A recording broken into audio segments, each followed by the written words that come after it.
Hola, ¿cómo están?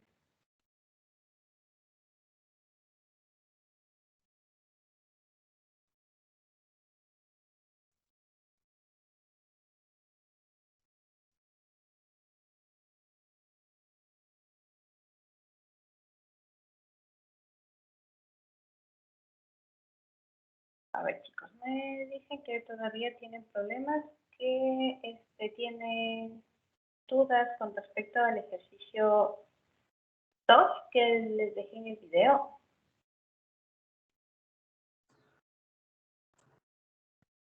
Sí, profe. Sí, profesor mismo. A ver.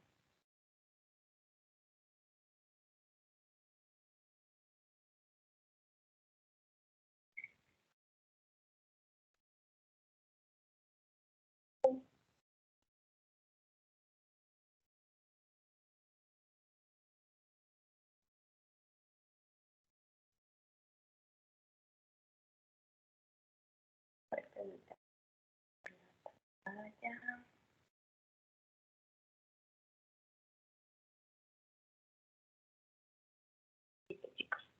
Entonces, tenemos este caso, ¿no es cierto?, en el que nos pregunta, en realidad lo que nos dice este ejercicio es cuánto le tenemos que poner de nuestra sal, ¿sí? Que en este caso es acetato de sodio, para tener una solución de pH 5.09, ¿ya?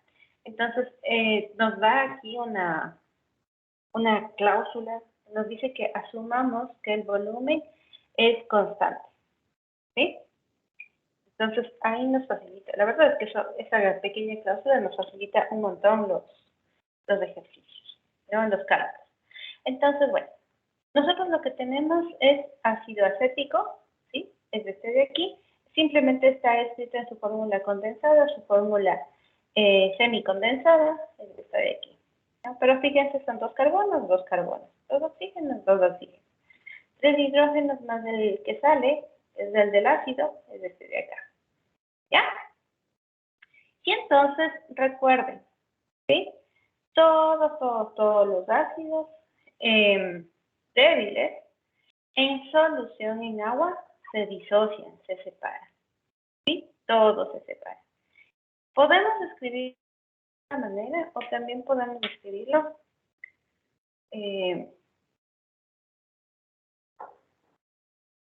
así, H3COO menos más H más, ¿no? Quitando la molécula de agua, ¿sí? Cualquiera de los dos podemos utilizar. Entonces, bueno, esta es mi anión en principal, ¿ya? Ahora, yo lo que necesito es saber la masa de el anión, pero que proviene de la sal, ¿no? El adicional que tengo que poner, ¿sí?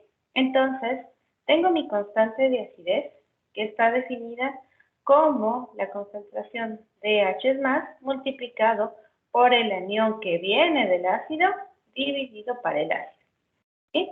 Y tenemos un valor de 1.8 por 10 a la menos 5.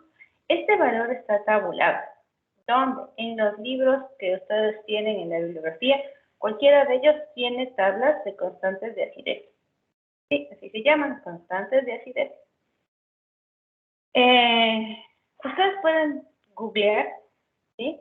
Constante de acidez del ácido acético y les va a salir, porque creo que primerito, el dato que primero tienen es de 1.75, porque ese es a otra temperatura, eso es todo, ¿no? Entonces aquí estamos utilizando este dato que es a 25 grados, ¿ya?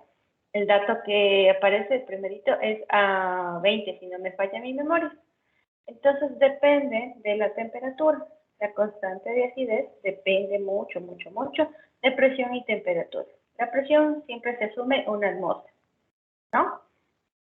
En físico-química vemos justamente cómo va cambiando con respecto a la presión, pero para este caso no, le tomamos en consideración que sean condiciones estándar, ¿sí?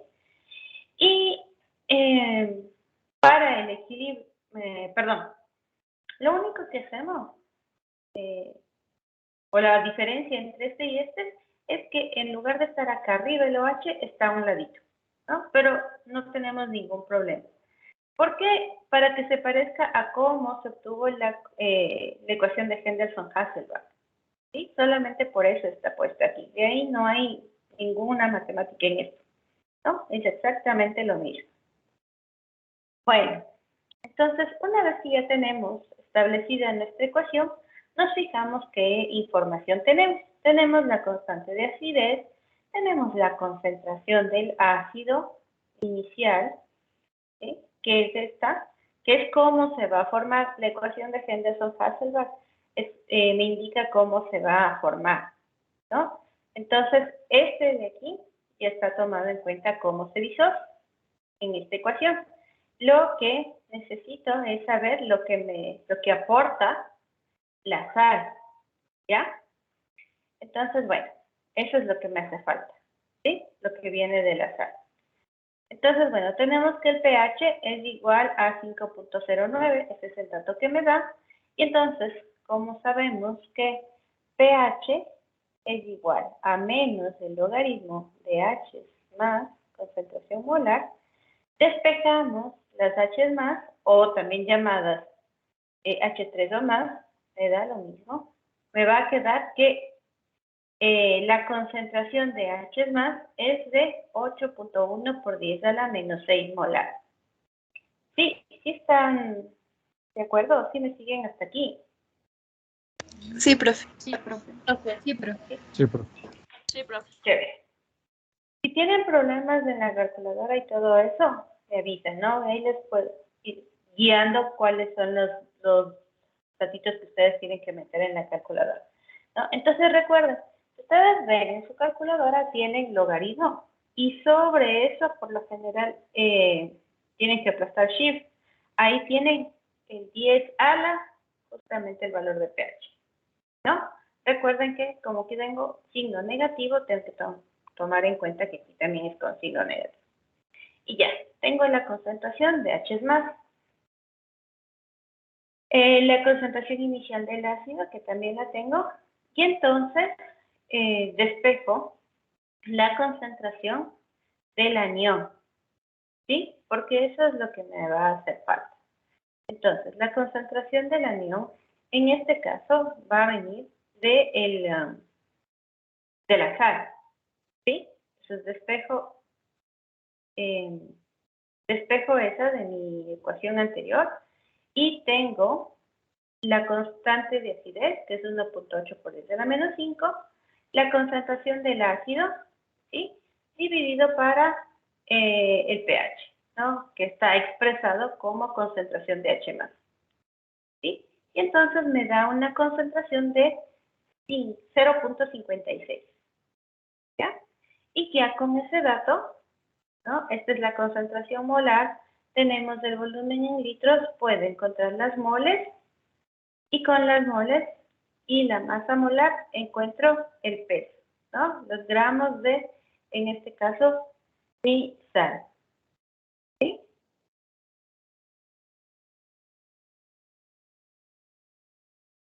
Entonces, ojo, la ecuación de Henderson-Hasselbalch, la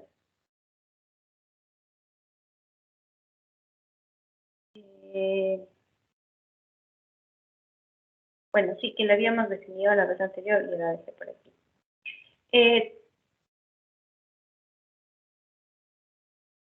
Toma en consideración las concentraciones que nosotros estamos poniendo, porque se asume que el equilibrio se mueve con la concentración. Mejor dicho, al nosotros añadir, ¿no?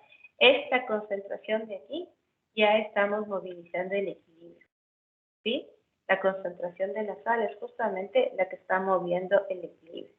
Si solamente tomamos en cuenta el ácido, tenemos que verificar qué es lo que me está quedando. La presencia de la sal ya me ayuda a eliminar ese problema. Listo, chicos, ¿está claro? Profe, entonces quiere decir que las concentraciones que nos da el problema ya están en equilibrio. Sí, siempre y cuando, ojo, ¿no es cierto?, tengamos en la sal y el ácido, ¿sí? Si solamente vamos a ver pH del ácido, ahí sí tenemos que nosotros encontrar el equilibrio. Ya, profe, gracias.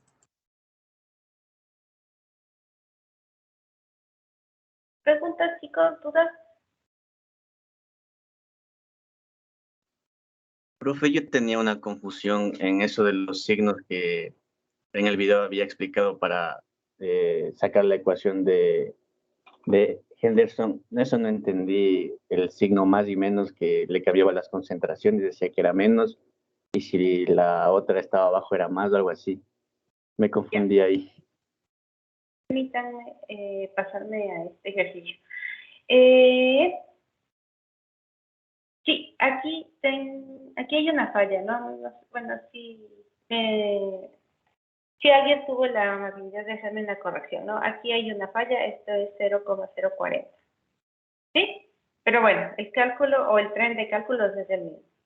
Entonces, permítanme un segundito porque habíamos trabajado con otras diapositivas. Entonces,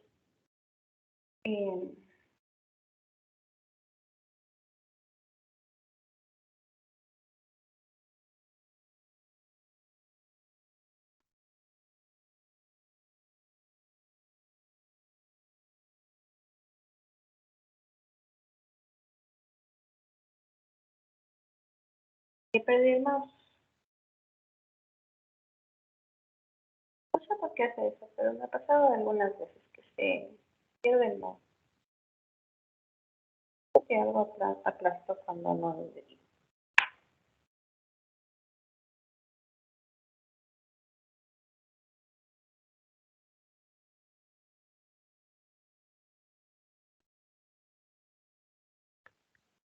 A ver.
A ver.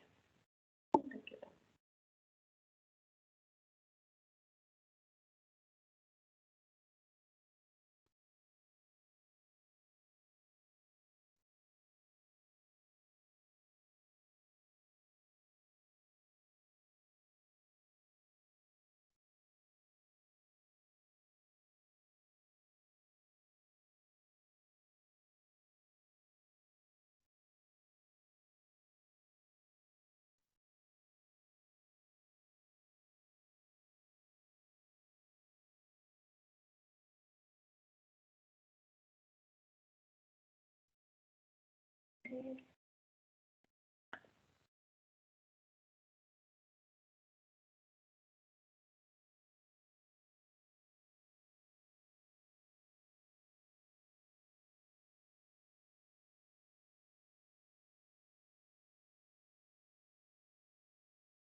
Alguna vez me quedó esa presentación.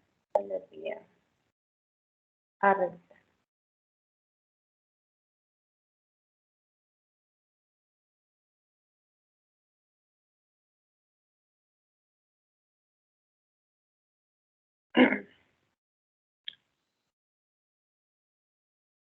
Bueno, no importa.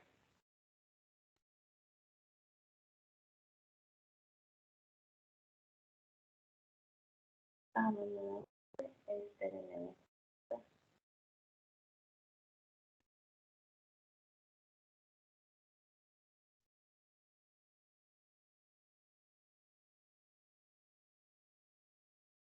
Ok, chicos. Entonces, tenemos...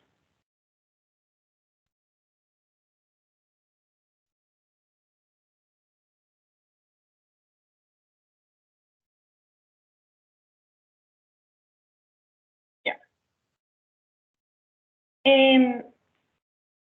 Permítanme.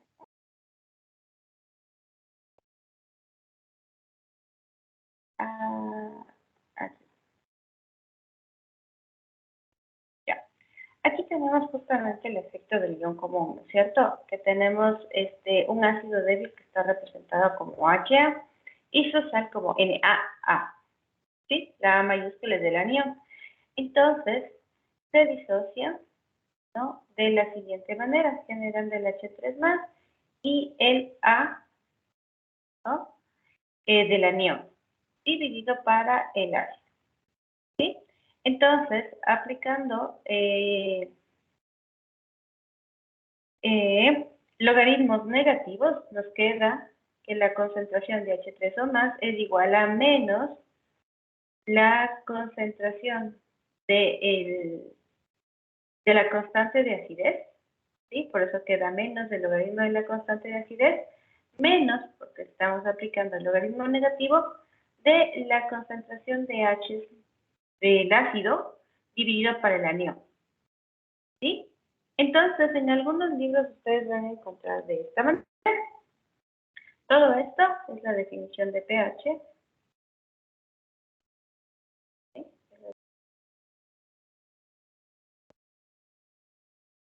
No quiero escribir.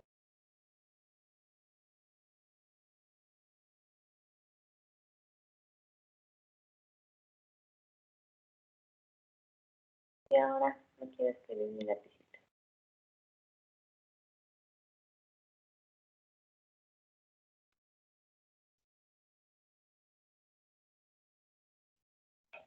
Qué raro. Así es esto. Entonces, bueno, todo esto, chicos, es la definición de pH, ¿verdad? Y esta es la definición de pK, que es tal cual está aquí. pH es igual a pK, ¿sí? Ustedes van a ver en algunos documentos está menos el logaritmo y queda arriba el ácido, ¿sí? Dividido para el anión, ¿ya? Ustedes si quieren, o en otros libros van a encontrar con más, aquí con signo positivo, tal cual está aquí, y entonces se da la vuelta por las propiedades de los logaritmos, ¿no? Y me queda la concentración del anión dividido para la concentración del ácido, ¿sí? Entonces, de esta manera, ¿ya? La base conjugada sobre el ácido. En nuestro ejercicio, ¿sí? Está con signo negativo justamente porque está al revés, del ácido sobre la base conjugada. Entonces, por eso está al revés. Depende del autor, ¿no? Hay autores que hacen este paso adicional de cambiar el orden para que quede con signo positivo, ¿no? Y hay otros que no. Entonces, ustedes lo que tienen que tomar en cuenta es de dónde viene la definición, ¿no es cierto? Entonces, si me queda... O si ustedes deciden poner la base conjugada arriba y abajo el ácido, queda con signo positivo. Si ustedes deciden poner arriba el ácido y abajo la base conjugada, queda con signo negativo. ¿Sí? Entonces, aquí es simplemente matemática, ¿no? Como ustedes decidan ponerlo, es lo mismo, es igualito. ¿Sí, chicos? Sí, profesora. Sí, Eso profe, sí. gracias. Sí, profe. Ok. Listo. ¿Alguna otra pregunta?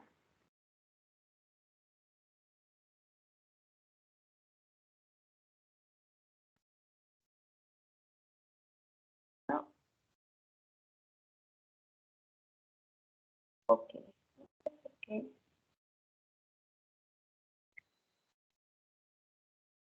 Ok. Entonces vamos a comenzar a revisar un poco lo que son volumetrías, ¿sí? Que ya comenzamos a ver la semana anterior. Entonces, nosotros tenemos una variedad bastante importante de volumetría. Cuando ustedes escuchan esa palabra, ese término, ¿a qué creen que se refiere? ¿No? Desglosemos la palabra. Volumen o volumetría. Medidas del volumen. Exactamente, ¿no es cierto? Vamos a medir el volumen. O, dicho de otra forma, la medición del volumen es la que me va a ayudar a tener cierta información, ¿no? Entonces, como ustedes saben, la química analítica lo que busca es tener información sobre sólidos, sobre soluciones, toda la información. Trata de darnos la identidad de la materia, ¿no? Entonces, en este caso, nosotros vamos a tener información, vamos a poder encontrar cierta información justamente tomando en cuenta el volumen, ¿sí? Entonces, esta serie de técnicas que ocupan el volumen se les conoce como volumetrías o también como métodos volumétricos, ¿sí? Nos permiten, ¿no?, identificar en algunos casos ciertos elementos, pero principalmente su función es encontrar la concentración de una sustancia que a lo mejor nosotros no la podemos conocer, ¿no? Por ejemplo, nos dan una botella de agua y nosotros, como todo está disuelto, se ve transparente, no sabemos qué es lo que puede tener, ¿sí? La volumetría me ayuda a identificar la concentración de lo que esté ahí presente, ¿sí? Puedo tener, bueno, las volumetrías tienen las siguientes características. Las reacciones químicas que voy a tomar en consideración para hacer este tipo de análisis tienen que ser completas, ¿sí? ¿A qué nos referimos con completas? Está con una sola flechita dirigida hacia el lado derecho de mi reacción, ¿no? Que sean irreversibles, ¿sí?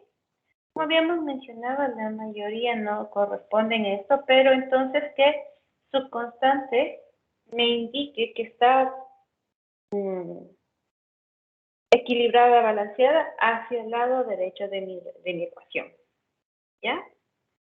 También es importante que sean de estequiometría definida, es decir, que no vayan a estar variando, a lo mejor exista la posibilidad de que se forme un compuesto cuya fase pueda cambiar, ¿no? Por ejemplo, óxidos de hierro son fácilmente los primeros, los primordiales que se forman, se oxidan con facilidad. Entonces, es para mí mejor trabajar con ya la especie oxidada y no con la que todavía está en fase de transformación, porque su porcentaje de cada elemento está cambiando, ¿sí? Otra condición que deben tener las reacciones químicas que nosotros vamos a utilizar en estos análisis tienen que ser rápidas. No es, ¿cómo puedo decir? No es una condición que elimine, que sea propia para disgregar que reacciones definitivamente no se usan, pero es recomendable que sean rápidas, ¿sí? ¿Y qué tipo de reacciones pueden ser? Tenemos volumetrías ácido-base, ¿sí? Tenemos volumetrías de precipitación, tenemos volumetrías de formación de complejos, y cuando hacemos análisis de agua es una de las que más utilizamos, formación de complejos. Tenemos volumetrías de óxido-reducción, ¿sí? Entonces, tenemos, con toda esta información, nosotros podemos encontrar la concentración de una muestra que no sabemos qué contiene o la concentración que esta puede tener, ¿ya? Permítanme un segundito, quiero ver por qué no puedo rayar, porque sí es frustrante.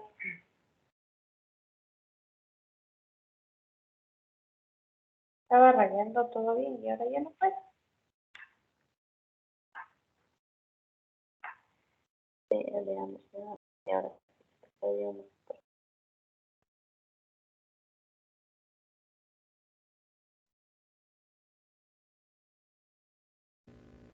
Profe, ¿y no habría la oportunidad de trabajar por Zoom para que sea un poco más fácil para usted y para nosotros?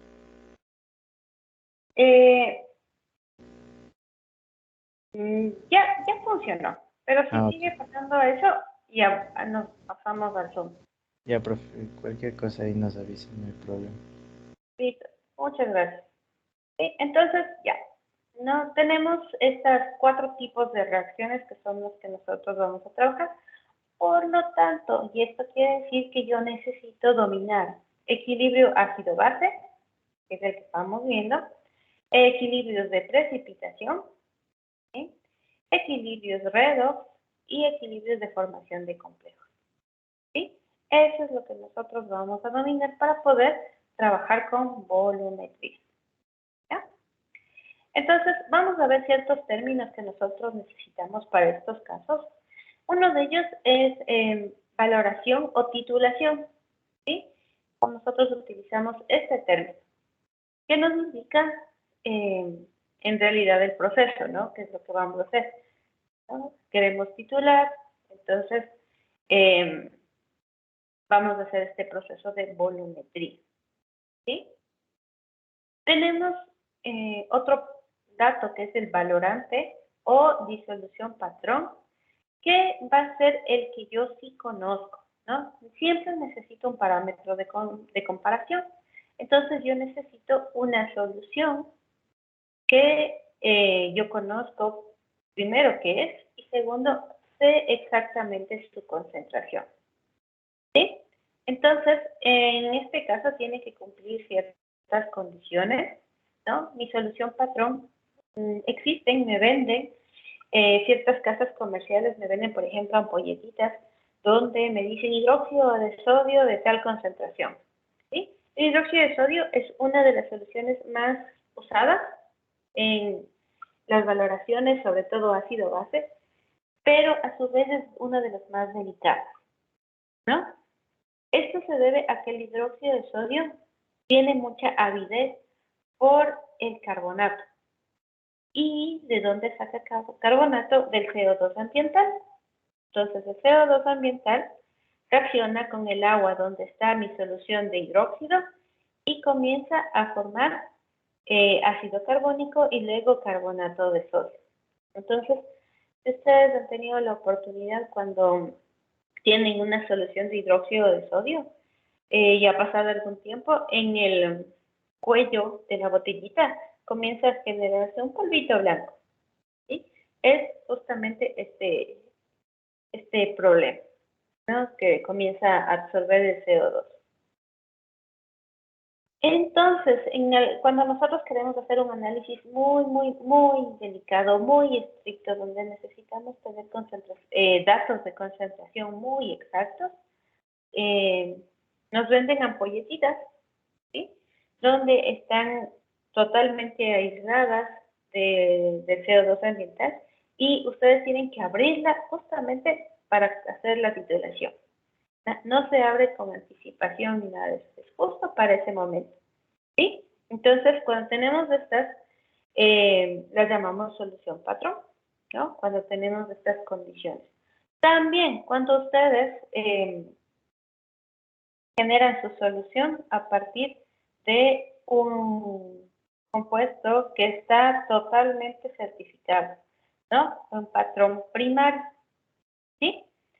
Ese es otro datito que nosotros, otro término que utilizamos. Este patrón primario es el que se usa para preparar la solución valorante. Por lo general, tiene que ser sólido, ¿sí?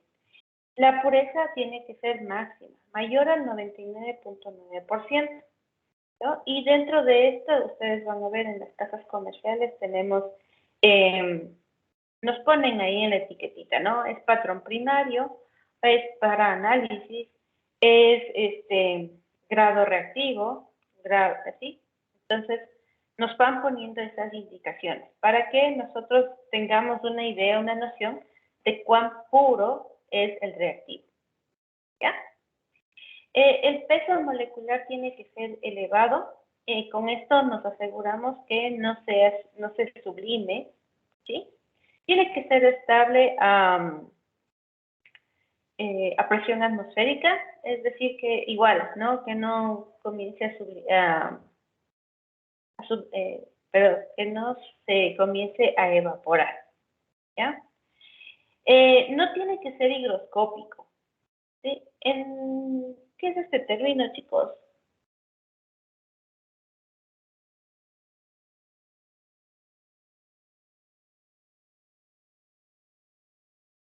Profe, quizás es la capacidad del compuesto para absorber agua del aire. Exactamente, ¿sí? Eso es que en teoría se debe evitar, ¿sí? Que nuestro material sea higroscópico. Existen casos en donde ya no se puede. El hidróxido de sodio, como les digo, es uno de los más fáciles de encontrar, es uno de los más económicos. Bueno, con la dificultad actual de que es controlado, pero el problema sí es que es higroscópico, ¿no? Entonces, si es higroscópico, lo importante es que la tasa en la que comienza a absorber agua no sea muy rápida, ¿no? Que sea una velocidad, se puede decir, lenta, que no sea muy rápido lo que comience a hidratarse, porque pues sí, no sabemos, ¿no?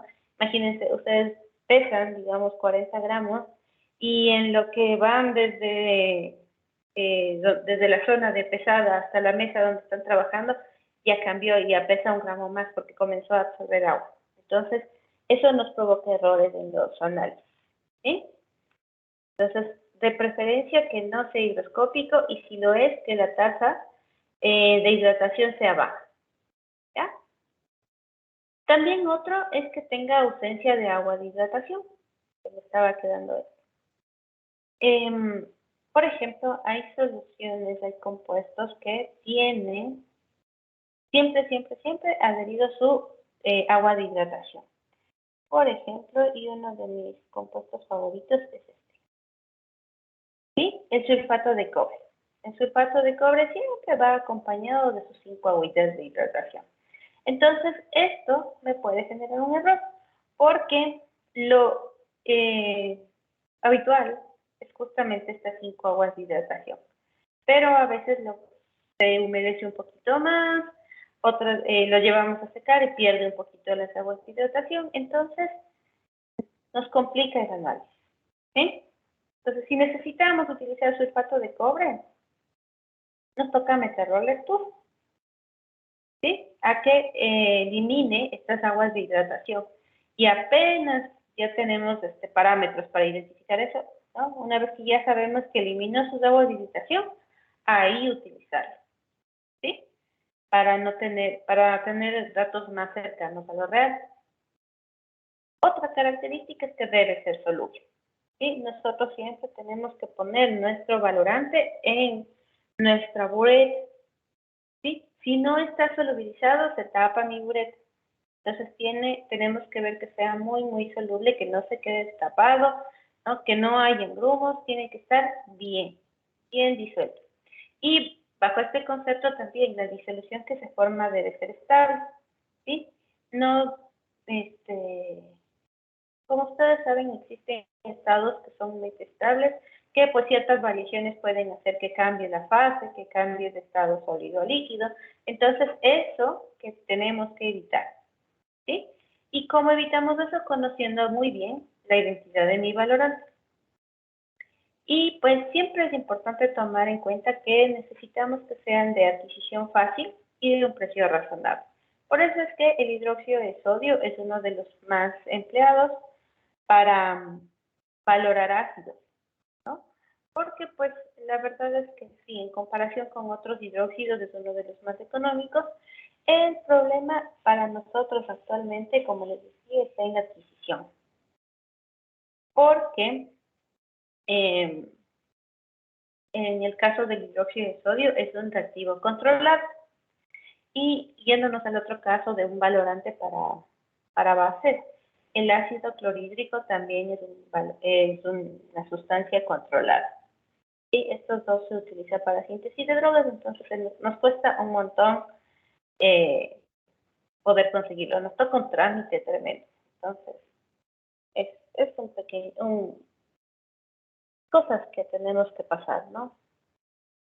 Ok. ¿Hasta aquí preguntas, chicos? ¿Alguna duda?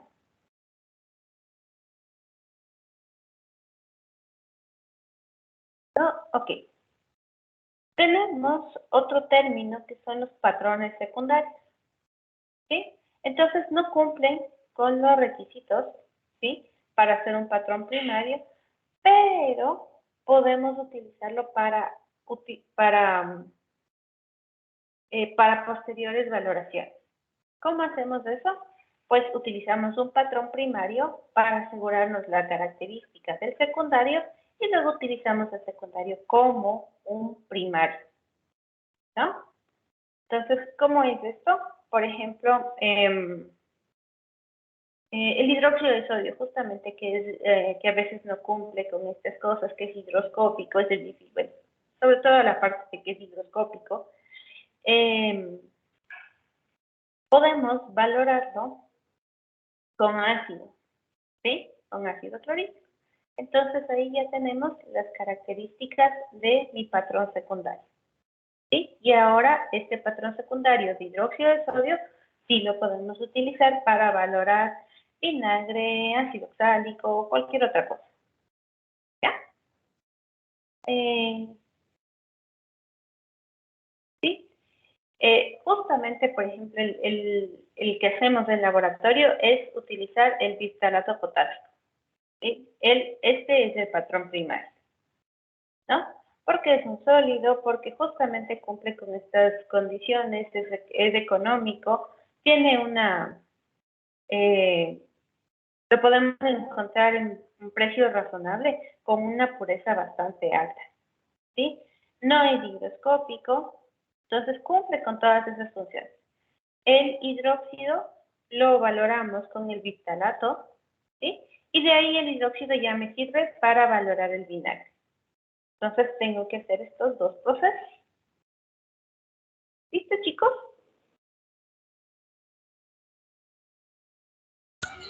Sí, profe. Sí, profe. Ya, chicos. Entonces vamos viendo algunos de nuestros materiales, ¿no? Aquí tenemos la bureta, ¿sí? Que es uno de los materiales que a nosotros nos sirve un montón. La verdad es que una vez de que comenzamos a tomar instrumental queremos dejar de lado las buretas, pero por experiencia les digo que no, siempre es un buen aliado, ¿sí? Siempre, siempre, siempre nos van a servir. Por ejemplo, y bueno, les comento, ¿no? Una vez en el laboratorio en el que estábamos se fue la luz y teníamos un dato de necesitamos determinar cloruros, ¿recuerdo? Y se fue la luz y ahí sí no podíamos entregar ningún resultado justamente porque pues no había luz para hacer los análisis. Fueron así de un rato para el otro, no recuerdo por qué, pero era así, de que teníamos que tener ese dato y no teníamos cómo, ¿no? Y ahí una botadita, una bureta. Entonces, siempre van a ser importantes nuestras buretas, ¿sí? Entonces, características de mi bureta. Es material de vidrio por lo general, aunque sí tenemos algunas que pueden ser plásticas, dependiendo qué valorante vamos a usar, ¿sí? Las llaves, por lo general, son de teflón, aunque algunas son de vidrio, ¿no? Hay también algunas llaves esmeriladas de vidrio.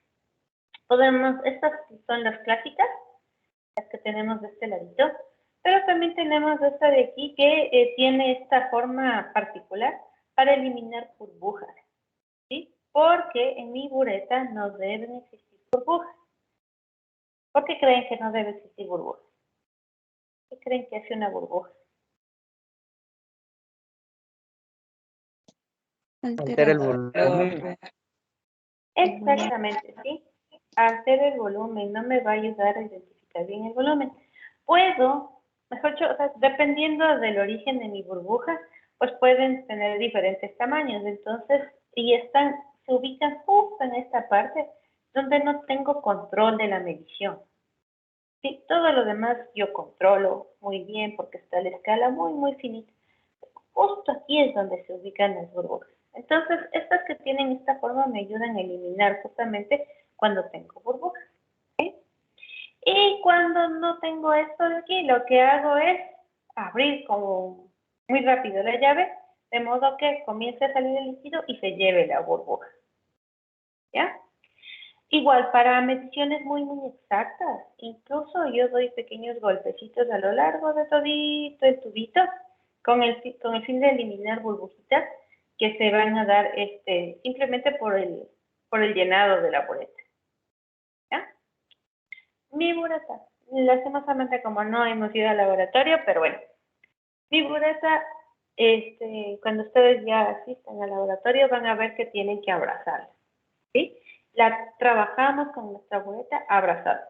Quienes son diestros tomarán la parte superior de la bureta con la mano derecha, ¿no? Hasta que fijarse que todo está bien fija y luego pasarán esa mano derecha a controlar el medio.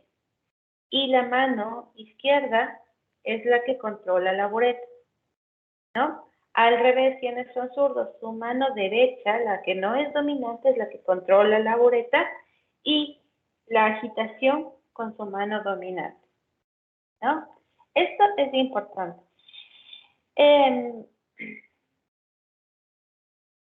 La escala les va a quedar justo frente a ustedes.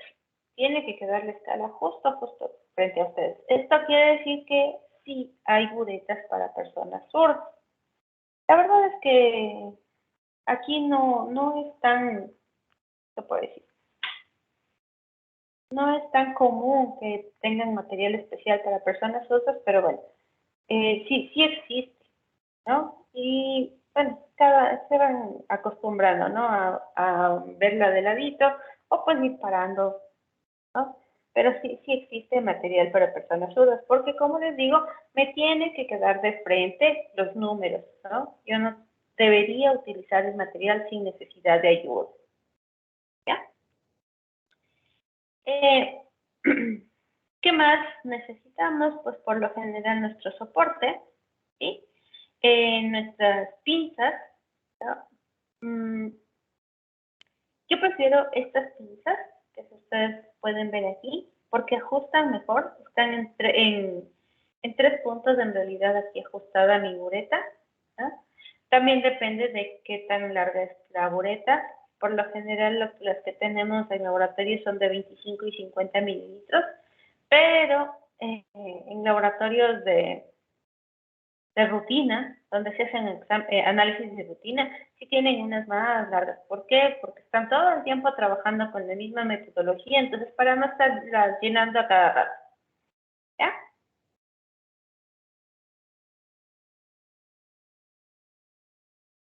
Ok. Otros parámetros importantes son los puntos de equivalencia, ¿sí? Entonces, y es por eso que una de las unidades de concentración que nosotros solemos tomar en cuenta son las normalidades.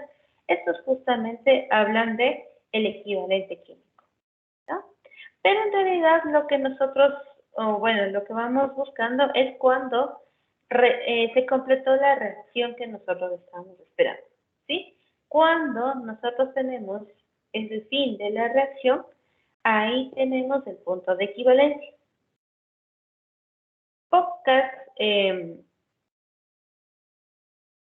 Pocas veces nosotros nos quedamos en ese punto, porque es una zona, como habíamos visto la vez anterior, donde están mis gráficas, exacto, ¿sí? Es una zona muy susceptible. Aquí hay un cambio de volumen muy pequeñito, muy delicadito. Entonces, pocas veces nos quedamos en el punto de equivalencia. Siempre nos pasamos un poquito más, ¿ya? Y pues ese poquito más que nos pasamos es el punto final de nuestra valoración, ¿sí? Entonces, se puede decir que el punto de equivalencia teórico es un dato teórico, es un resultado teórico, ¿sí? Y el punto final es el que nosotros podemos ver, ¿no? Ya depende mucho del cambio de nuestra vista, que tan susceptibles a ese cambio de color, ¿no? Entonces muchas veces estamos ahí todos alrededor tratando de identificar el cambio de color. Ponemos un parámetro de comparación, una hojita blanca, para que nos ayude a identificar muy bien este resultado que sería el real, el punto final. ¿Ya? Por lo general, tanto el punto de equivalencia como el punto final de mi valoración, yo necesito tener algo que me indique que llegó ahí. A veces tenemos el propio color de los reactivos. ¿Sí? De lo mismo que está reaccionando, cambia de color y eso me sirve como puntos de equivalencia. Ejemplo, mis reacciones redox. Esas son súper buenas para poder utilizarlas desde el punto de, o sea, desde que la reacción mismo da color. ¿Ya? Pero también tenemos otras que no, que la reacción, mejor dicho, que las sales iniciales son blancas y al solubilizar tenemos una solución totalmente transparente y una vez que reacciona todo, sigue siendo totalmente transparente. Entonces, en esos casos, nosotros necesitamos algo que me avise que ya llegué al punto final. Y eso es un indicador, ¿sí? Que ya habíamos comentado también un poquito de esto. ¿Ya? Entonces, añadimos a nuestra solución una sustancia que sea susceptible, que cambie de color cuando llega o cuando alcanza el resultado teórico. ¿Sí? Visualmente tenemos entonces esas dos opciones, el indicador, ¿no? Y el cambio de color propio de los reactivos, ¿no? Instrumentalmente, nosotros tenemos para reacciones de ácido base, tenemos el potenciómetro, ¿sí? O para los amigos, pHímetro. ¿Sí?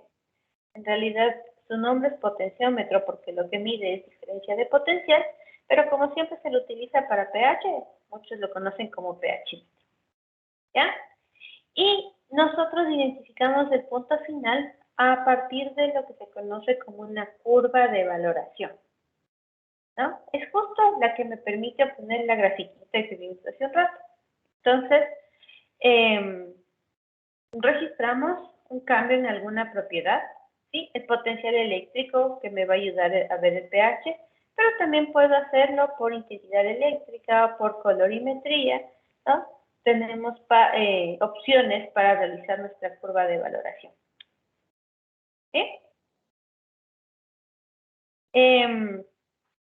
La diferencia entre el punto de equivalencia y el punto final es justamente el error de nuestra valoración, ¿no? Entonces, lo ideal es que sean el mismo valor, ¿no? El punto de equivalencia y el punto final sean el mismo valor. Eso sería lo ideal. Claro que como es experimental, pues no tenemos esa idealidad y lo que nosotros hacemos es hallar el error de la valoración. ¿Sí? Hasta aquí, ¿alguna pregunta, chicos?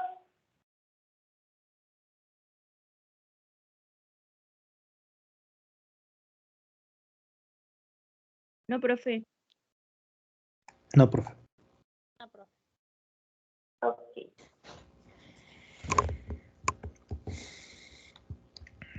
Sí, me avisan mamá si tienen cualquier duda, ¿no? Entonces, aquí tenemos una super hiper mega pureza. Este esquema que tenemos aquí es el ideal, ¿no? Ese es el de quien tiene dinero puede hacer cualquier cosa. Este es el que nosotros quisiéramos tener. Pero como nosotros no tenemos tantos agitadores magnéticos, ni tampoco estos de aquí que yo les llamo mosquitas de agitación, son barritas magnéticas, ¿no? Entonces, toda esta función de la barra magnética y del agitador magnético la cumple mi manito. Y ahí estamos agitando. ¿Sí? Entonces, aquí tenemos nuestra solución, que quiero saber cuál es, que tiene una concentración desconocida, y aquí tenemos el valorante, el que sí lo conozco. ¿Ya? Entonces, aquí tenemos un ejemplo de una reacción justamente en donde cambia el color, ¿no? Los propios reactivos. ¿Sí? Entonces, tenemos el ácido oxálico, ¿sí? Que reacciona con el permanganato, ¿no? Para dar o para generar CO2 y manganeso 2 más. Aquí se ha caído el 2, pero es manganeso 2 más. ¿Ya? Entonces, permanganato. ¿Alguien ha visto el permanganato? ¿Lo conoce? ¿Sabe de qué color es?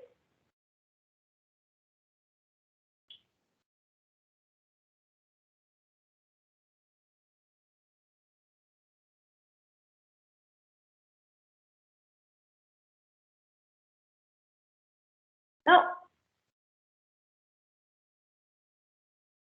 El permanganato es un color moradito, muy, muy oscuro. Un color, sí, un color moradito bastante, bastante oscuro. Y es un oxidante muy, muy fuerte. Entonces, justamente lo que hace en esta reacción, oxida todo el ácido oxálico, ¿sí? Y genera manganeso 2 más. El manganeso 2 más tiene una coloración mucho más clarita. Es muy, muy notorio el colorcito del manganeso 2 más, ¿no?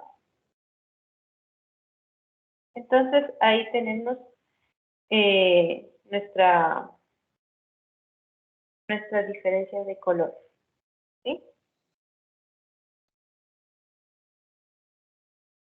El CO2 no tiene color, ¿sí? El agua, pues, ustedes saben, entonces se genera óxido de manganeso, ¿no?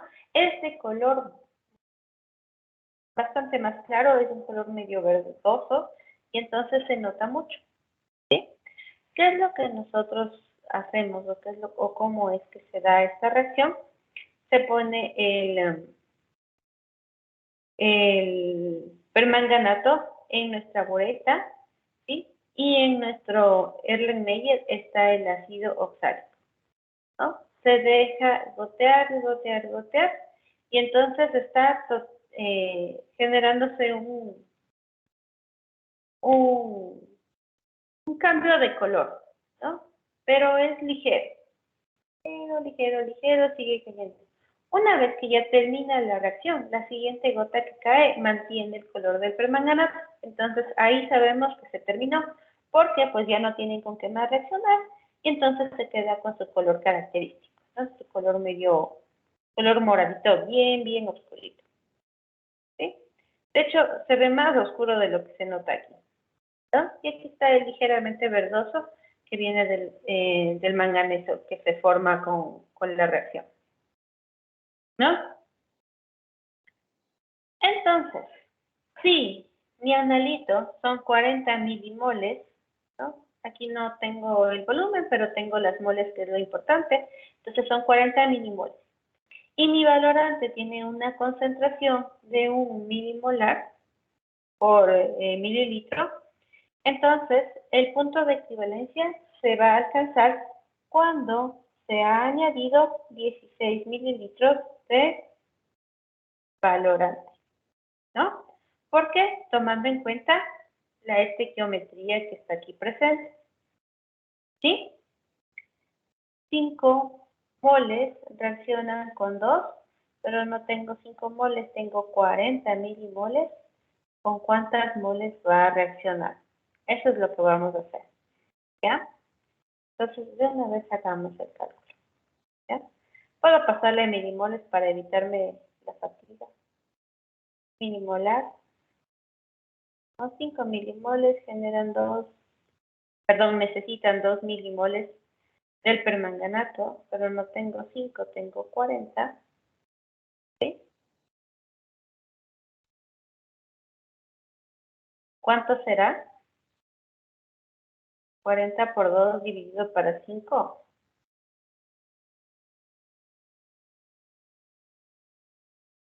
16.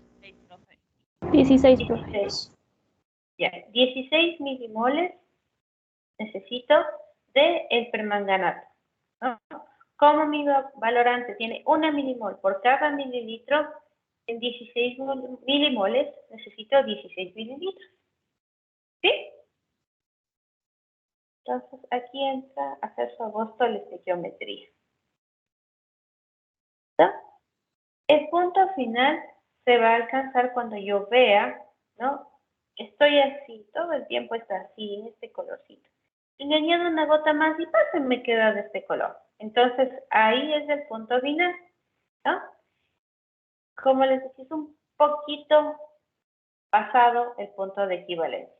Punto de equivalencia son 16, entonces podemos decir que el punto final son 16 más una gotita. ¿Sí? Y ahí está. Si esta gotita es muy, muy finita, pues voy a tener un error básico. Si tengo buretas muy grandes y entonces o me distraigo y se me caen más gotas de las que son, pues ahí voy teniendo un error mayor. ¿Ya? Claro, ¿cómo se hace una volumetría?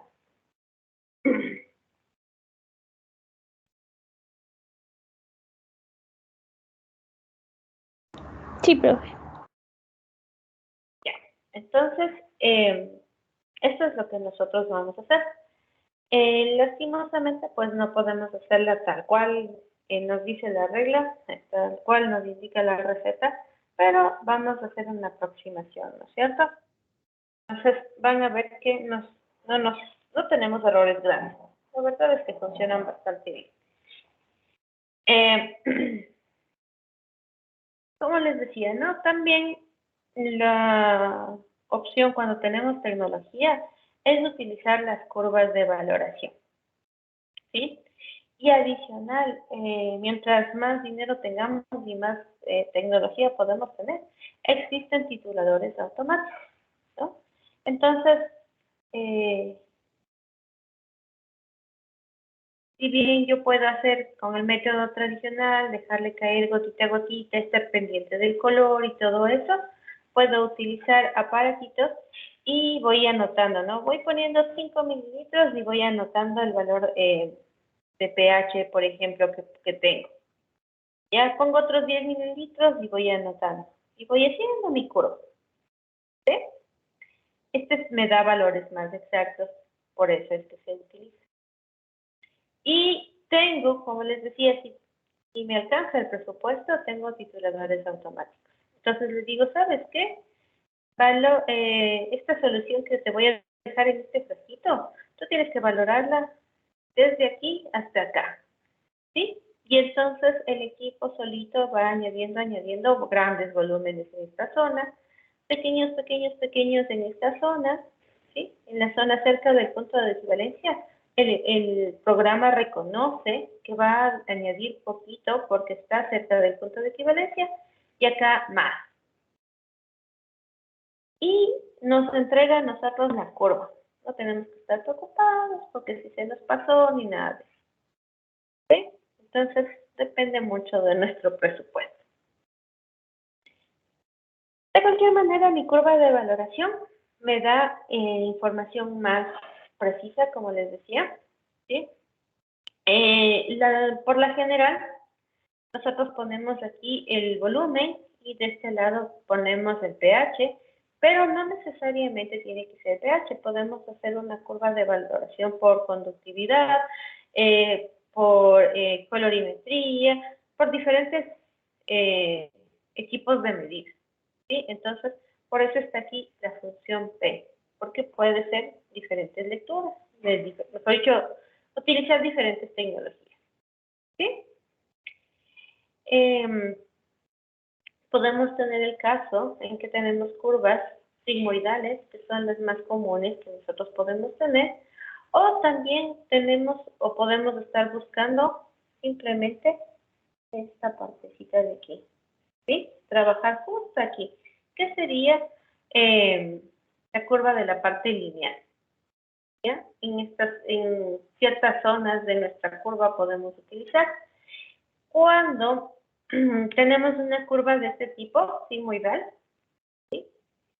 tenemos justamente este cambio brusco del pH, que justo aquí es donde tiene que estar mi valorante si es que no tengo equipo para hacerlo, ¿ya? Y como les decía, mi equipo tiene que ir midiendo poquito aquí. Tengo que ser cuidadosa en esta partecita para poder tener bien delimitada mi curva, ¿sí? Para tener mucha precisión, tengo que poner pequeños volúmenes en esta zona. Acá puedo poner volúmenes grandes, no voy a tener problemas, pero aquí sí pequeñitos, ¿sí? Cuando tratamos de solamente hacer un segmento, la parte lineal de mi curva, ¿no? Entonces, tenemos justamente dos tramos, ¿no?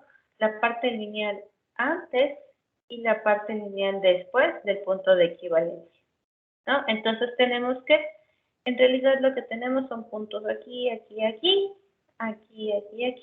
Trazamos las rectas y encontramos el punto donde cruzan esas dos rectas, la intersección. Ese es el punto de equivalencia, ¿no? Entonces depende de las características de mi analito para poder tener curvas de este tipo o curvas de estas de acá. Como les decía, la curva sigmoidal es la más común, la que nosotros encontramos con más frecuencia. ¿Preguntas, chicos?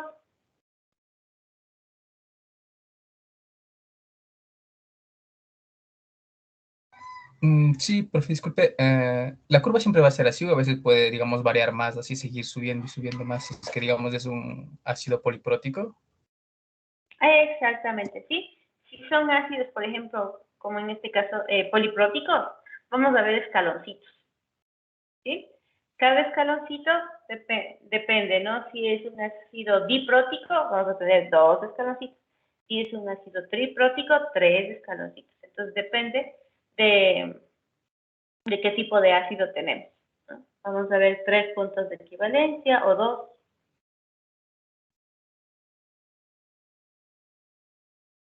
También depende de las características de mi gas.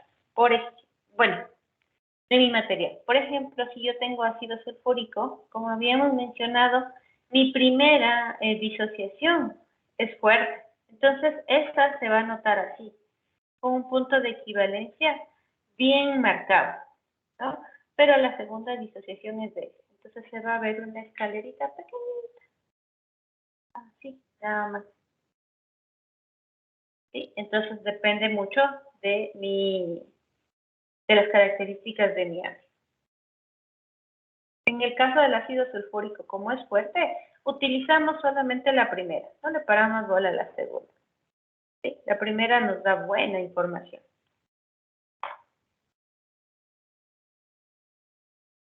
¿Preguntas, chicos?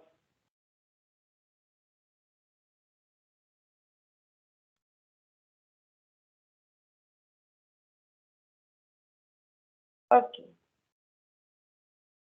Vamos entonces, continuemos. Podemos clasificar mis volumetrías por, se puede decir, de 2 formas, ¿no?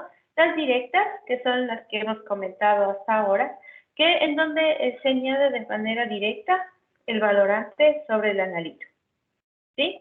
Entonces tengo en mi matraz ácido y tengo en mi ureta hidróxido, ¿no? Entonces utilizo indicador fenolftaleína, ¿no? Por ejemplo, y cuando comienza a tornarse el color rosadito, ahí terminó. Y ese es una volumetría directa.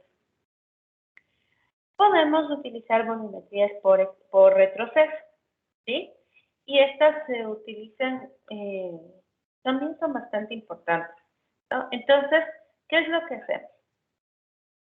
Añadimos un reactivo en exceso,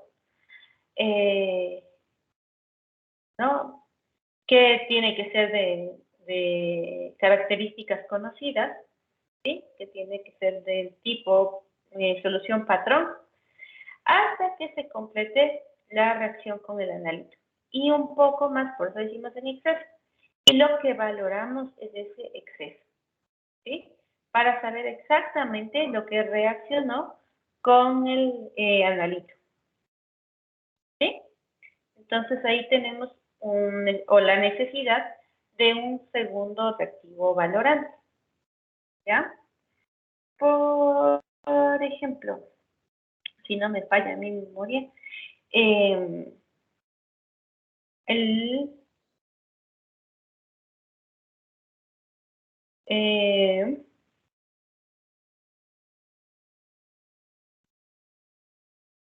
materia orgánica se hace de esa manera. ¿Sí? Materia orgánica se lo hace titular con dicromato de potasio, ¿no? Para provocar justamente que se oxide toda la materia orgánica, y el exceso del dicromato después de la reacción se lo valora con sales de plata. ¿Sí? Entonces tenemos esas dos vías, esas dos formas, la directa y la en retroceso. ¿Sí? ¿Dudas, chicos? ¿Preguntas?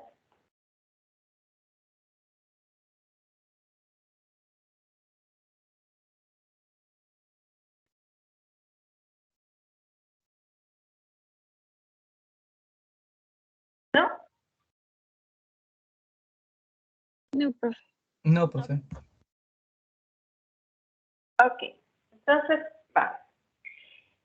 Para las directas, bueno, no solo para las directas, sino que en general nosotros tenemos indicadores para las titulaciones tipo ácido-base, donde tenemos la mayor cantidad de indicadores. ¿Sí? Estos, como habíamos mencionado, responden al cambio de pH, cambian el color por el cambio de pH. ¿Por qué? Porque también pasan por un equilibrio, ¿no? Entonces, miren, aquí tenemos mi indicador, que lo representamos con la I y la N mayúscula, y está ácido, ¿no? Entonces, este es el color que se ve cuando está un color ácido. Por ejemplo, tomemos en consideración el color del té verde. No, perdón, del té negro. Cuando ustedes le ponen limón, ¿qué colorcito tiene? Amarillo, naranjita. Sí, ¿no? Como un color Verdecito, más o menos. Ah, cierto. Bueno, sí, cuando ya está ácido es verde, sí, verde amarillito, pongámosle así, verde amarillento, ¿ya? Y cuando recién lo preparan, ¿de qué color es? Negro, oscuro. Oscuro, café. Sí, un color oscuro, no un café oscuro. Vamos a ponerle café. Café oscuro. ¿Ya? Entonces, eso está representado con esta ecuación. ¿Sí? Cuando recién la preparan, tiene este color, ¿no? Se le pone ácido y pasa a un color clarito. ¿Sí? Y esto ocurre en todos los indicadores. Todos los indicadores tienen este equilibrio ácido-base, y como todo equilibrio tiene asociado su constante de acidez.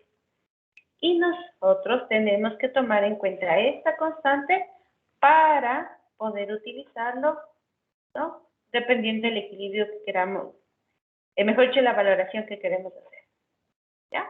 Aquí tenemos el ejemplo de la fenolftaleína, ¿sí? Esta es mi molécula de fenolftaleína cuando está en pH ácido, ¿sí? Y cuando está en pH básico, pierde este grupo OH y pierde el hidrógeno de aquí, que no tendría por qué perder ese OH. Sale en forma de agua. Y bueno, la cuestión está en que cambia el pH, ¿no? Y se vuelve color fucsia, no es rojo, es un fucsia. ¿Sí? Entonces es lo mismo, ¿no? Nosotros podemos representarlo de esta manera y no escribir toda la estructura. ¿Sí? Y podemos conocer el intervalo donde mi indicador cambia de color, ¿no? Entonces, ¿cómo lo vamos a hacer? tomando en cuenta la constante de acidez del indicador, ¿no? Si planteamos el equilibrio, mejor dicho, la ley de acción de masas, tenemos H3 o más, ¿no? Es decir, el ácido, multiplicado por el indicador, el anión del indicador, dividido para el color ácido, el indicador en medio ácido, despejamos el valor de pH, igualito como lo hicimos con la ecuación de Henderson-Hasselbalch. ¿Sí? Tenemos el Ka y tenemos la concentración del indicador en pH ácido y la concentración del pH básico. ¿Ya? Y entonces establecemos, o mejor dicho, aplicamos logaritmo negativo y nos queda que pH es igual a pKa logaritmo de la concentración del indicador en medio ácido, de la base conjugada dividido para que está en medio básico, ¿no? De la parte ácida y la parte básica. ¿Sí? Y en resumen, o bueno, esto se puede resumir que el pH del indicador será igual a su pKa más menos 1. Ahí es donde lo voy a utilizar. Entonces, digamos, ustedes necesitan titular algo a pH 4, voy a buscar el pKa de todos los indicadores que puedo tener disponibles y digamos que tengo uno de 3.5, ¿no? Como es 4 de un pKa de 3.5. Como es 3.5 más menos 1, ahí entra el de 4 y entonces lo puedo usar. ¿Sí? ¿Por qué más menos 1? Porque esa relación, una relación de 10 a 1, es la que me permite distinguir el cambio de color. ¿Sí? Una relación mayor o igual a 10 a 1. ¿Ya? Si yo tengo relaciones de 100 a, perdón, de 5 a 2, es más difícil. ¿Sí? Entonces tengo que tener ese intervalo para poder notarlo. ¿Ya? ¿Preguntas, chicos?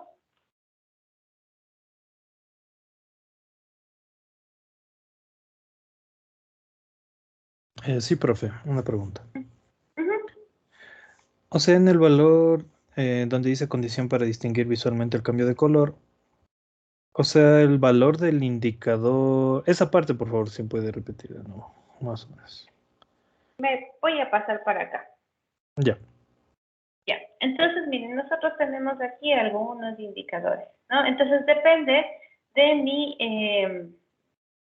mi reacción principal, en donde más o menos espero el cambio de pH para que yo elija el indicador, ¿sí? El indicador tiene asociado su constante, ¿no? Porque también es una reacción ácido-base, ácido débil, ¿no? Entonces tiene su constante de acidez. Entonces, si yo conozco el indicador, puedo, por ejemplo, ver el rojo de metilo, ¿no? Voy a buscar en internet la constante de acidez del rojo de metilo y búsquenla ahorita, díganme cuál es. Googleenla.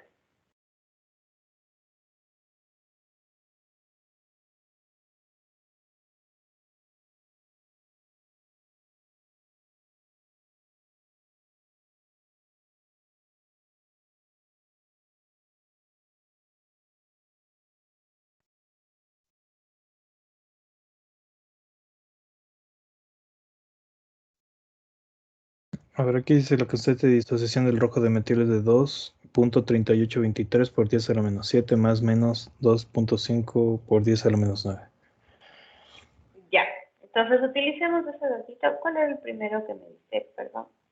2.3823 por 10 a la menos 7. A la menos 7. Ya. Entonces, este datito es la constante de acidez, ¿no es cierto? Entonces, vamos a sacarle el logaritmo.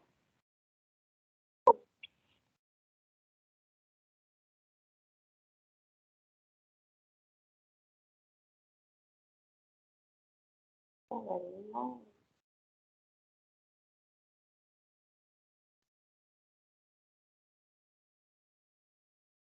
Y le vamos a cambiar el signo. En más o menos 6.6 me da.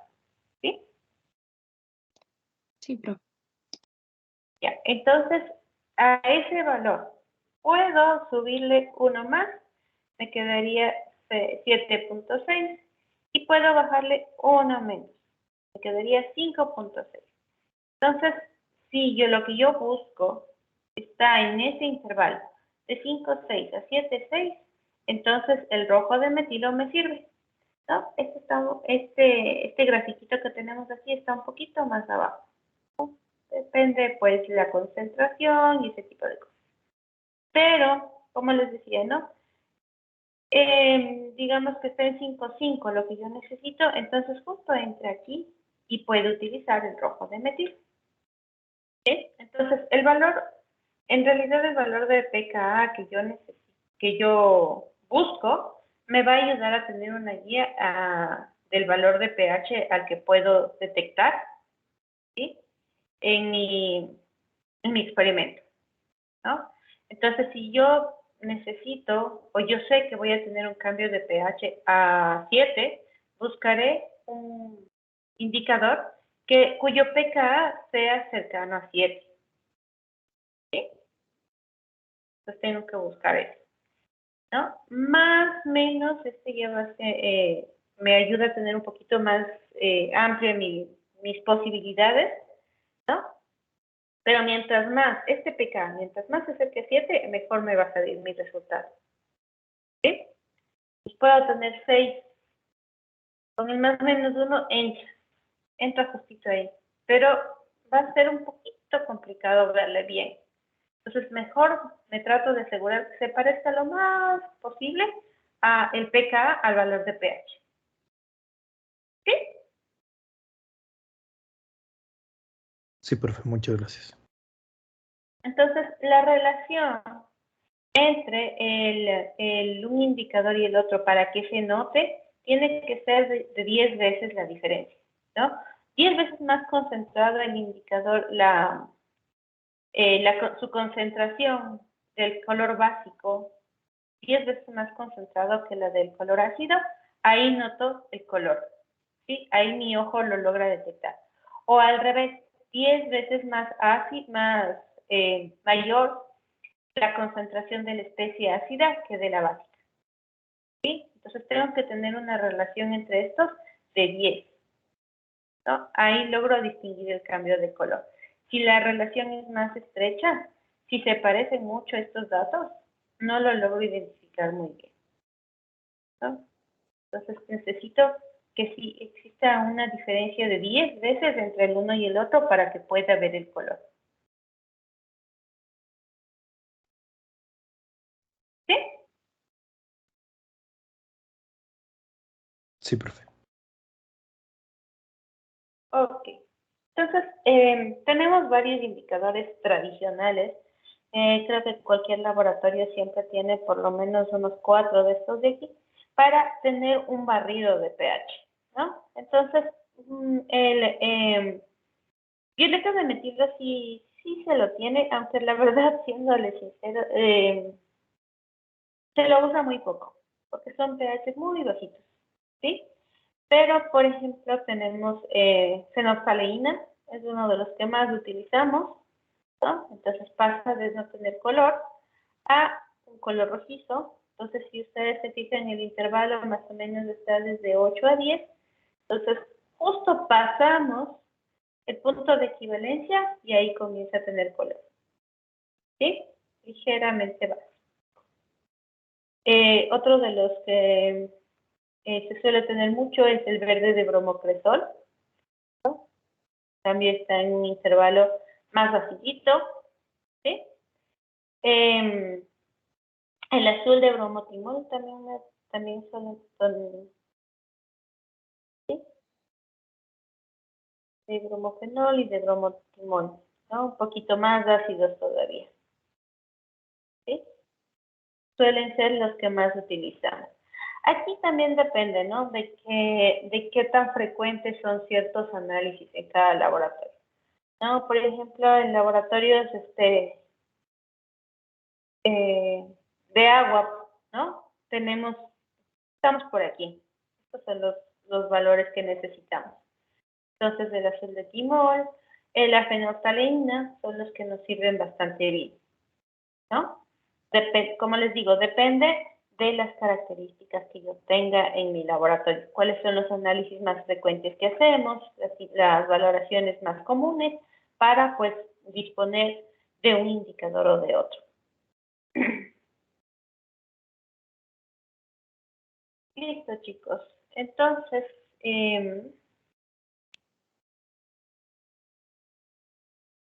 tenemos también varios tipos de valoraciones, ¿no? Tenemos la primera, que ya habíamos comentado también un poquito de esta, es cuando tenemos un ácido fuerte y una base fuerte. Entonces, en estos casos, el punto de equivalencia se espera a un valor de 7, ¿sí? Y aquí tenemos un ejemplo, ¿no? El ácido clorhídrico con hidróxido de sodio generan cloruro de sodio más agua, ¿no? Esta sería la primera reacción que tenemos. Todo lo que está del lado izquierdo pasa al lado derecho, ¿no? Y lo que sí tenemos que tomar en consideración es el equilibrio del agua, ¿sí? Esta parte sí la tenemos como un equilibrio, ¿no? La del sodio y el cloro, no, la tenemos como una ecuación completa, una reacción completa. ¿Sí?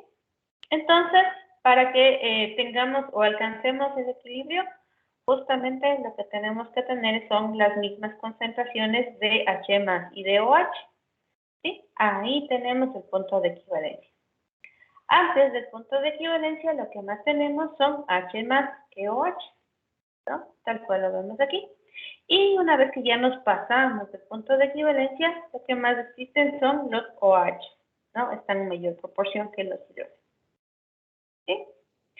Entonces, aquí tenemos nuestra curva de valoración de un ácido fuerte con una base fuerte, ¿no?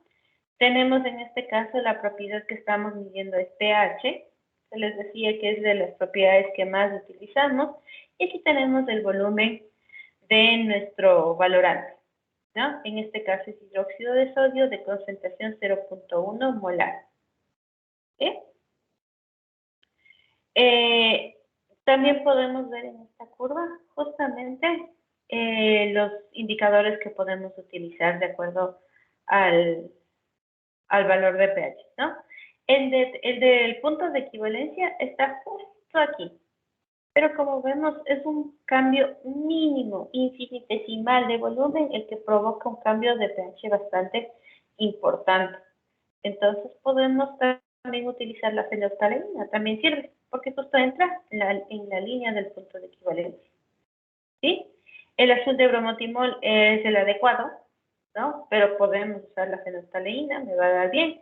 El rojo de metilo también funciona bien, ¿no? Justo entra en esta curva. El cambio de pH es importante.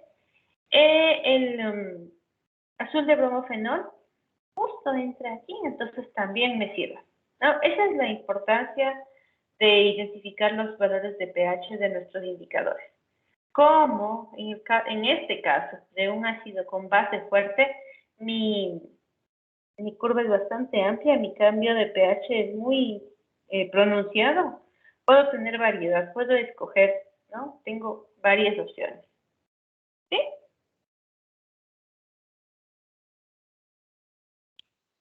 Entonces, en este caso, esta curva de valoración se realizó con 40 mililitros de ácido clorhídrico, ¿no? Y el valorante es hidróxido de sodio con una concentración 0,1 molar, ¿no? Entonces, el punto de equivalencia con esos datos se encuentra en 25 mililitros, tomando en cuenta que el punto de equivalencia es cuando las moles del ácido y de la base son iguales, ¿no? Es decir, cuando tenemos esta reacción completa, ¿no? Y ahí podemos encontrar la concentración del ácido, sabiendo que como el número de moles son iguales, la molaridad del ácido multiplicada por su volumen tiene que ser igual a la molaridad de la base multiplicada por su volumen. ¿Ya? Y reemplazamos los datos de las concentraciones, del volumen y todo eso, tenemos la concentración del ácido 0.06 molar. ¿Sí?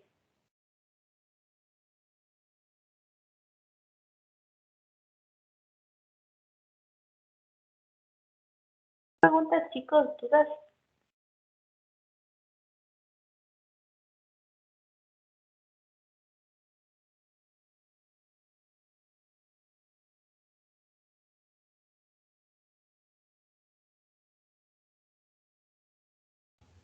Yo tengo una pregunta, profe. ¿En una solución siempre se usa solamente un indicador o se podría usar más de un indicador?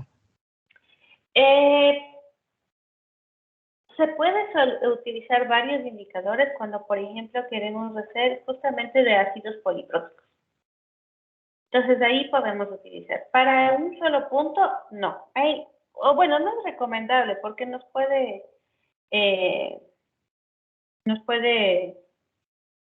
distraer, no nos va a dejar identificar con exactitud el valor de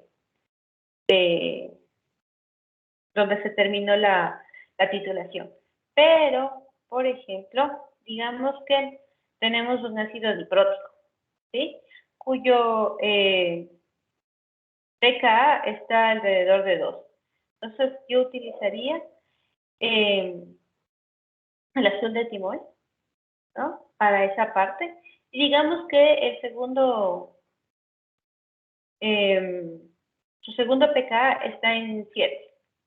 Entonces, a lo mejor me conviene utilizar el azul de timol, el mismo azul de timol, ¿sí? Pero identifico el siguiente cambio de color. ¿Ya? El azul de timol tiene cambio primero de rojo a amarillo y luego de amarillo a azul. Es el mismo reactivo, ¿sí? Pero tiene estos dos cambios de color. O si no tengo, pues puedo usar a lo mejor el violeta de metilo y utilizar la fenolftaleína. ¿Ya? Entonces sí puedo mezclar, pero me sirve más es más utilizado cuando tengo varios puntos de equivalencia. ¿Sí? Listo, profe.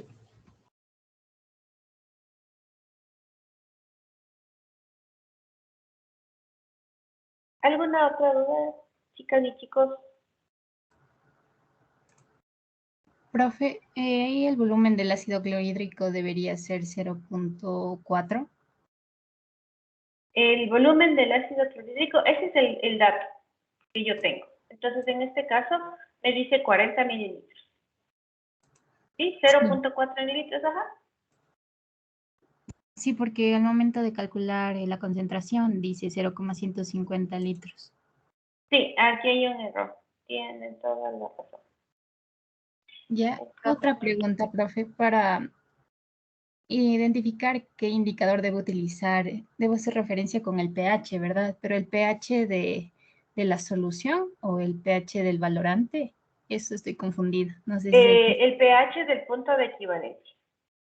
el pH del punto de equivalencia. Exactamente. En este caso, como es ácido y base fuerte, mi pH es neutro. Pero aquí, por ejemplo, que este es un ácido débil y una base fuerte. Entonces, mi pH va a estar dado por la base. Y ustedes ven, miren, el pH del punto de equivalencia está aproximadamente en 8.5. Entonces, tengo que ver, dependiendo el pH de mi valoración, ¿no? De cuál es la mezcla con la que estoy trabajando. Ya. Ya, profe, gracias. Entonces, como en este caso tengo justo este fenómeno de hidrólisis, entonces tengo que tomar en consideración eso. Y por acá debo tener y nota mental, quitar esas animaciones, son demasiado fuertes. No tengo todavía la de base débil y ácido fuerte, ¿no? Ahí, en cambio, vamos a ver que el valor de pH está hacia el ácido. Entonces, depende mucho de qué es lo que quiero titular, ¿sí? Como les decía, si yo titulo un ácido triprótico, ¿no? Entonces, el primer cambio o el primer pKa, a lo mejor lo encuentro en 3, ¿sí? Por ejemplo, el carbónico. El carbónico, por ejemplo, lo tengo en 6 el primero. Y el segundo, si no me falla, está por los 10. ¿Sí? Entonces, la primera, si yo quiero titular la primera, entonces buscaré un indicador por aquí, ¿no? A lo mejor el rojo de fenol o el azul de bromotimol. ¿Ya? Y para la siguiente, para la siguiente hidrólisis, mejor dicho, para la siguiente desprotonación, más o menos que les digo que está en 10, a lo mejor me sirve el amarillo de glicerina o la timolfenolftalina. Timolftalina, perdón. ¿Sí? Entonces depende. Y ahí ustedes van a ver que la curva va a estar en valores ácidos y en valores básicos. Vamos a tener dos escaleritas y van a estar en diferentes valores. Entonces necesito yo saber o conocer qué es lo que voy a valorar, ¿no? Las características de mi ácido, ¿sí? Yo sé que tengo ácido fosfórico. Lo que no sé es en qué concentración. Y eso es lo que voy a definir utilizando los indicadores.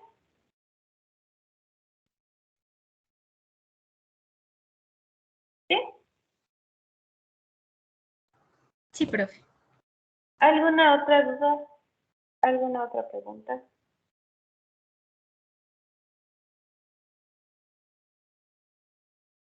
Listo, chicos. Entonces, si no hay más dudas, ya. Entonces, el jueves sí tenemos a fuerza nuestra evaluación, ¿no? Espero que ya hayan quedado superadas cualquier pregunta, cualquier duda, ¿no?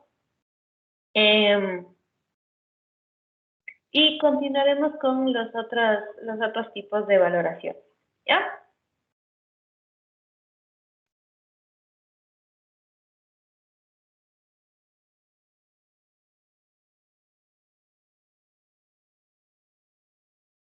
Listo, chicos. Entonces, Sí. si no hay ninguna duda, nos vemos entonces el jueves, ¿ya? Profe, una duda más. Muchas gracias, profe. Claro que sí. Para la evaluación va a ser preguntas nada más solo ejercicios o también va a haber preguntas teóricas. También va a haber preguntas teóricas. Ah, ok. Ya eso nomás, profe, para ir estudiando. Ya. Ujú. Gracias, profe. No hay de Profe, qué. ¿Ya? Eh, ¿Mande? el examen va a ser con varias preguntas, o sea, que son muchas, verdadero o falso, así, es diferente. Sí, Y también va a haber ejercicios. sí. Sí, de todo tipo, para todos los gustos. Si no se quejan de que solo les pongo de un tipo, solo de otro, entonces va a haber variedad. Profe, y otra cosa, ¿en qué apartado hay que subirle la infografía que hay que hacerle en grupo? Sí, ya les voy a dejar la opción para que suban. Tiene que estar en la de equilibrio. ¿Sí? Listo, profe, muchas gracias. ¿Alguna otra pregunta, chicas y chicos?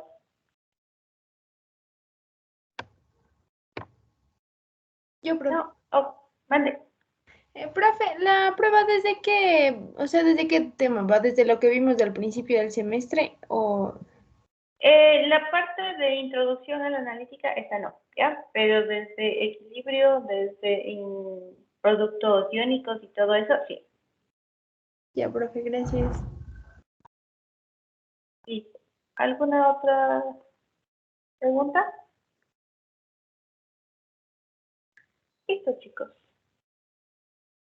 Entonces nos vemos, cuídense, por favor, cuídense mucho. Y el jueves entonces nos conectamos, ¿ya?